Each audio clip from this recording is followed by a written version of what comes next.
Hello everybody, welcome back to HardReset.Info channel. Today I'll show you how to easily check the status of Wi-Fi Direct on your HP DeskJet 4220e.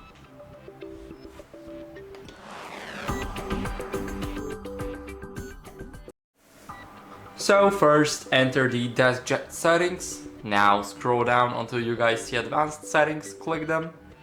And now you will be redirected to the advanced settings on the printer side. So now click network, here you go to Wi-Fi Direct, open it up, and here click on the status.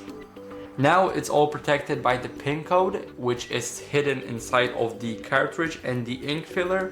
So get the PIN or print the report to get the PIN, and then I'll see you guys after you enter the code. And now, as you guys can see, here we have the status. So the status for me is off, and the Wi-Fi Direct name, here we have it. Here we can also edit those settings. So that'd be it. Thank you guys for watching. Make sure to leave a like, subscribe, and see you next time. Bye.